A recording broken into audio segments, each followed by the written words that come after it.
প্রিয় ভাই ও বোনেরা, আজ আমি আপনাদের সামনে সাহাবী আবু বকর রাদিয়াল্লাহু আনহু এর দানশীলতার একটি অনন্য ঘটনা শোনাব।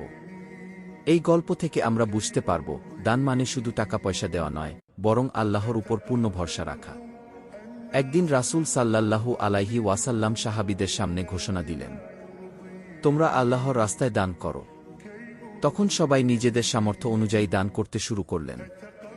উমর ইবনুল খাত্তাব রাদিয়াল্লাহু আনহু মনে মনে ভাবলেন, আজ আমি আবু বকরকে ছাড়িয়ে যাব। আজ আমি যতটা পারি সর্বোচ্চ পরিমাণ দান করব। উমর রাদিয়াল্লাহু আনহু তার অর্ধেক সম্পদ নিয়ে এসে নবী সাল্লাল্লাহু আলাইহি ওয়াসাল্লামকে দিলেন।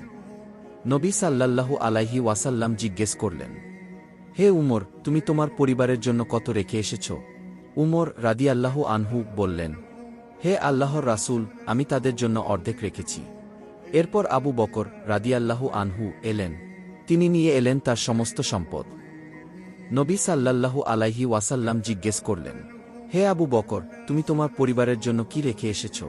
আবু বকর রাদিয়াল্লাহু আনহু শান্তভাবে উত্তর দিলেন, আমি তাদের জন্য আল্লাহ এবং তার রাসূলকে রেখে এসেছি। ভাবুন ভাই ও বোনেরা, মানুষ তার জীবনে কিছু না কিছু রেখে যায়, হয় টাকা, হয় সম্পদ, হয়তো ঘরবাড়ি। কিন্তু আবু বকর রাদিয়াল্লাহু আনহু যা রেখে গেলেন তা হল বিশ্বাস আর আল্লাহর উপর পূর্ণ ভরসা।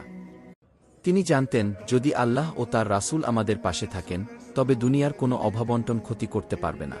আর এ কারণেই আবু বকর রাদিয়াল্লাহু আনহু ছিলেন নবী সাল্লাল্লাহু আলাইহি ওয়াসাল্লামের জীবনের প্রতিটি কঠিন মুহূর্তের প্রথম সহচর।